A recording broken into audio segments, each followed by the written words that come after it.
Hey folks, Jim Dunaway from the Next Round. It's time to look back and enjoy a week of Southeastern Conference football as we talk about what we saw in the field. And as always, we're excited to be partnered with our friends at Cowin Equipment. And they'd like to partner up with your company for all your heavy equipment needs.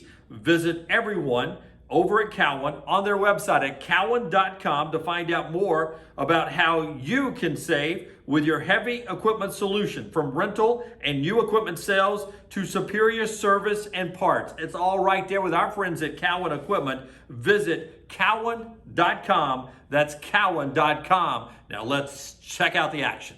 There is so much to talk about today. Bo Nix later at 11 o'clock. You think anyone's worried about how Bo's going to handle himself on our show today like they were? They were wringing their hands last week. Oh, poor Bo's got to do a contractually obligated interview today after being benched. I hope they ask him the right questions. It's only good if they ask the tough questions. Or you think they're worried about Bo today at 11 o'clock? Do we have a tough question we have to ask him? I heard you describe it when they were interviewing the lobby as Backyard Bo. It is Backyard Bo.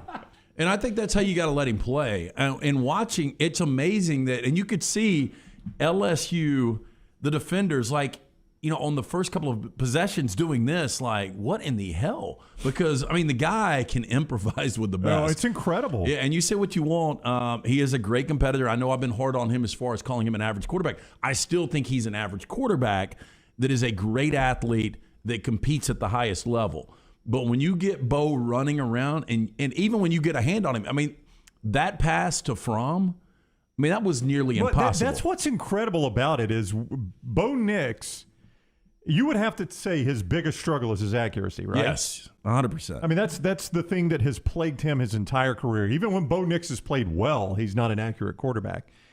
He is absolutely running for his life from sideline to sideline with 4 LSU players chasing him, and puts the ball absolutely on the money. Hits Fromm in stride. If he had a clean pocket, I don't know that he could have put it on the money. Looked like better. Kyler Murray. Yeah. Oh. Yeah. But even before the Fromm throw, you know, the one that he was able to make to an extended third down with the left hand. Just kind of the shuttle over the top. Right. Yeah, Backyard Bo. I love that. Yeah. So Backyard Bo was on. Again, I will say this, and you guys can disagree with me. I think what we saw Saturday night, and as you said, Dunaway, was an historic win for Auburn. It was getting monkey off back. Hadn't won there since 1999. Brian Harson's first opportunity. So all of that is really good. Auburn sits at 4-1, which is really good. Those were 2 average teams. And I think LSU is going to be a 6-6. I still think Auburn will be a 7-5 team. But we'll see how it plays out. It was a nice win. Yeah, 1-loss Auburn right now, and they get a chance to tackle one of the giants in college football this week. Georgia, number 2 in the country, comes to play number 18 Auburn, and that's where they are in the latest rankings. Here's Bo Nix about, I'm not sure Cole Kublik and the 99ers get together and smoke cigars every time Auburn loses at Baton Rouge like the 1972 Miami Dolphins Keep it alive. But finally, Cole and that great Tommy Tuberville 99 team that had that monumental win at Tiger Stadium, finally, they're not the team of record at Tiger Stadium. Bo Nix talked about the historic win on the Bayou after the game. Going into this week, it was a lot. There was a lot of things going on that don't necessarily I don't have anything to say about. It's just a lot that was just out of my control, but I think I did a good job of focusing on those things that I could control. And I earlier in the week, I just put it in God's hands, and whatever He wanted the situation to be, I was willing to do it. Whether that was me not playing at all or was that me playing the whole game, it didn't matter. But we talked about 1999 all week. It was the year before I was born, so just 22 years ago, and that curse is finally broken. As I talked to Alabama fans after the game, one of the more satisfying Alabama wins in a long, long time, because I think a lot of people were actually nervous going into that game that it was going to be like last year's game, that it was going to be a track meet, and everyone had convinced themselves that Ole Miss had a chance of upsetting Alabama, and it was such a smothering, old-school style Alabama win. I think it was very satisfying for the Alabama fan to have that kind of win against Lane Kiffin. Oh, it's so uneventful, too, the way that game played out. Now, I will say, much like if Auburn doesn't have that penalty on Troxel, you just wonder how different it plays out for Bo Nix and TJ Finley if Auburn goes down and scores against LSU. Ole Miss, I thought this said a lot. I'm sitting there with people, we're in the game, and I said, I'm interested to see who wins this coin toss. Because if Lane wins it, he's going to take the ball because he's going to want to go right down. I bet Saban, if they win the toss, is going to do an FU and defer to show, hey, our defense is going to stop you guys. Which I think is just pretty standard mode, right? Well, it is, but I think even bigger middle finger to Lane Kiffin. But they go 17 plays, 59 yards, and they're converting. And I was like, they're not going to dress the punter today. He's just not coming out. By the way, hard to go 59 yards in 17 plays. It is. Yeah. But, you get down there and you just wonder if they would have converted that last fourth down and they would have gone up 7-0, how different the game is. But, he continued to roll the dice. It didn't work out. And, after that moment, it was all Alabama. But, and I watch these games by myself, so I say these things out loud only to myself. Nobody else hears them. Sometimes I just tweet them, but I try not to tweet everything I'm thinking on a game day. But, Lance, on that drive, at the end of the drive, I said – even if Alabama didn't hold them on that fourth down and they score, it still took them 16, 17 plays. That tells you Alabama, scheme-wise, had it defended. And that was completely different than what happened in Oxford last year, where Alabama many times had no idea where they were supposed to be. That's right. They were completely confused. And if they missed one tackle, there was not anybody behind them. That was a touchdown. Band's playing. And you go back and watch that first Ole Miss drive. Alabama was not confused the entire drive. They had most of the stuff pretty well defended. Yeah, no, it's a great point. Yeah. I think mentally for Ole Miss, hey, look, although it was exhausting, we go up 7-0 after taking the ball. But I thought Alabama's very next drive was telling. When you go 13 plays, 94 yards, go up 7-0. And your young quarterback goes 6 for 6 on that drive. Plus, you're able to run the football. They got some pressure on Bryce, and he was able to throw into some tight windows. To your point, Brown, on the stat, the Rebels last year had 8 plays that went 20-plus yards. Right. You know how many they had Saturday? I'd guess one. I don't even know which coordinator had a better game, Pete Golding or Bill O'Brien. I'm inclined to go Pete Golding because the one thing you worried about was getting in a track meet. And Alabama, it was far from a track meet. You got to go Golding. It was 35-0 It was. It really was. All 21 points were garbage points. They were garbage points. But really, the only reason it was only 35 was because Bill O'Brien was methodically trying to bleed the clock and still score points. The men in the locker room have confidence in whoever we put out there. And I know y'all don't believe what I say. I know you say, yeah, whatever, that's just coach speak. We have confidence in our quarterbacks. I can't explain it any more than that, but I'm not losing sleep over it, guys, because it's beyond our control. And Stetson Bennett is a really good quarterback. And I keep saying that, and, people don't believe us, but he's a good quarterback. The difference between these two programs right now is how elite Alabama is at quarterback, and it really is. And you go back, and there was a moment that Kirby had those elite quarterbacks on his team, but I just don't think he does right now. And again, I think JT Daniels is good. I don't think he's elite. Stetson Bennett is far from elite, and I don't believe what Kirby's saying. I think the guys in the locker room believe they're going to win because of that defense. I would agree with you on that. I think they're not elite at quarterback. I don't think Stetson Bennett. Kirby says he trusts him, but his actions don't say that. You let him throw, 11 times? 22 of the first 26 were runs, but it was working, so why risk it? I know you don't need to, and people hate it when we do this, but let's make the comparison Nick Saban and Alabama, Lance. How many times do you see Alabama play when they don't need to throw? True. But they run their whole offense, right? Yeah, but they ran the ball more Saturday than they have all year. But they run the whole offense is my point. Yeah. And you didn't do that with Stetson Bennett. Why did you not do that with Stetson Bennett? And it's easy to say, well, we don't have to. But why, if you don't have to, doesn't mean you don't. So, and they're also not, we talked about this earlier, they're not elite at receiver. I don't think they're great at receiver, and I'm not sure how good they are at quarterback, whether it's JT Daniels or Stetson Bennett.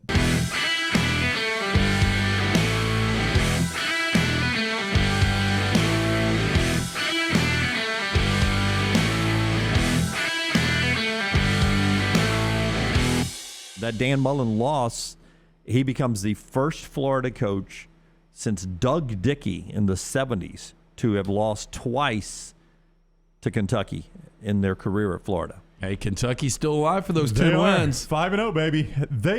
Florida had 8 down-and-goal situations. 8 down-and-goal plays at the end of that game. 8. Think about what I'm saying now. 8 down and goal situations. Yep. And the play calling there looked like what? I think, and I could be wrong about this. I should have gone back and watched it. I think in those 8 down and goal situations, they physically threw the ball into the end zone one play. One play. I think that's right. What does that tell you? And it was the last play of the game, and it barely got in the end zone. Well, I don't know how much he trusts Emory Jones throwing the football. That's the what that point, tells yeah. you. But Yep. if I would have told you guys before the game, Will Levis is 7 of 17, 87 yards. Kentucky has 13 first downs. How nasty do you think that game would have gotten? If it was anybody but Mark Stoops in Kentucky, I would have said it got really nasty. Only Kentucky could get that win. That's about the only SEC team. But on that the could other get side, that. 15 Florida penalties. I mean, look, they did everything they could to give that game away. I don't know if you guys saw Lexington, the scene afterwards, like a war zone. Yeah, but rushing the field. I mean, there were people like I'm friends with, some people on the staff up there who are younger. They're like, never in my lifetime has it happened. You think 99 was a long time for Auburn? I think the last time they beat Florida up there was 86. Is that right? You got to be careful though, because what's going to happen now? Just a quick prediction on a Monday. Is you're coming off the first time you had won that game since 1986 against Florida and Lexington. In 2 weeks, you get Georgia. So people are already talking about, could Kentucky pull off this miracle and then all of a sudden be the favorite to win the East? You've got a major trap game this weekend, and LSU coming off that loss for Auburn. That is the saddest sentence you've ever said about LSU football. It was. LSU is a trap game for Kentucky. It is, though. I think LSU wins this game. I say it on a Monday. I think LSU will beat Kentucky Saturday. That's a bad loss for Stoops because you're right. We are one LSU loss to Kentucky away from Kentucky and Georgia. There are some for shaky Kentucky and Georgia playing for the East again. There are some shaky ranked teams right now. I don't know if you know this. I know we've already had 34 lose in 5 weeks, but we've got more shaky teams that will lose in the top 20. There's a poll full of shaky teams. Yeah, everyone reacting to Texas A&M's loss 2 in a row now with Alabama coming to town, and they say, I can't wait to hear Lance's comment about Jimbo Fisher on Monday. Well, Jimbo Fisher's offense is awful. I mean, that's the only way you could describe it. They're 101st in scoring. Jimbo Fisher, correct me if I'm wrong, he's an offensive guy, right? But doesn't he coach, offensive coordinator. He doesn't get a pass that his number one quarterback got hurt. I do think you got to take that in consideration, but their offensive line sucks. Okay, but I even go back to when we did see Haynes King, and it wasn't a lot. Did he look great? I don't really. Haynes King played. Did he? He played got hurt in the Colorado game. Well, remember First he drive. played First drive, The yeah. first half against Kent State, he didn't look good. He threw That's 3 right. picks. Yeah. But no, I'm not saying it would be any different. I'm just saying, isn't that a good excuse? If I'm Jimbo, I use it. You know, it starts with the offensive line. You know, you got to feel sorry for a guy like Isaiah Spiller. He's a really, really good back who still goes for over 100 yards against that Mississippi State defense. They're just not good. And A&M's got more losses coming up. And I don't think, okay, so we had such a hyped-up game this weekend in Tuscaloosa that ended up being a complete dud because Alabama dominated start to finish. But I can't remember a more off-season hyped game where this thing has completely, the bottom has fallen out. I mean, you mean like CBS uses their one primetime slot for this game in the offseason? if I would have told you guys in the offseason that A&M was going to have 2 losses before they play Alabama, you guys would have said I was crazy. Never would have believed it. We've got a Cowin Equipment poll question out right now. It's brought to you by our friends at Cowin Equipment. Hey, Cowin Equipment, proud to partner with the next round. Would love the opportunity to partner with your company for your heavy equipment needs. Visit us at Cowin.com. Find out more about how we can be your heavy equipment solution, from rental and new equipment sales to superior service and parts. Met some of the guys from Cowin, the Tuscaloosa location, on Friday at Innisfree. But again, more information, Cowin.com. If Nick Saban retired and Alabama had to hire one of these former assistants, which would you pick? Mario Cristobal right now at 51%. Lane Kiffin at 43%. Jimbo Fisher at 6%. Not a lot of love for Jimbo there at 6%. And I really like Lane Kiffin and Ole Miss. I want them to still have the good season where they're rolling as well. So I'm wondering, how do you come back from this expression and this reaction to the loss in Tuscaloosa? Here's Lane Kiffin. You know, disappointing, but it's one game. Never defines a season. So, a great team.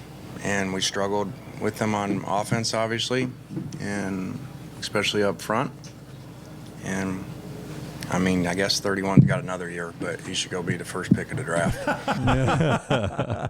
Boy, he was a man Saturday, wasn't he? Yeah. Hey, you can't block him. He lived in their backfield. I mean, if he played Ole Miss every week, he'd be Lawrence Taylor. I guess 31 has another year. He should 9 just go be the tackles. first player in the draft. 2.5 tackles for loss. He had the sack. He's just all over the place, and he will be, if he stays healthy, a top 10 guy. He has to is be. so good, so good.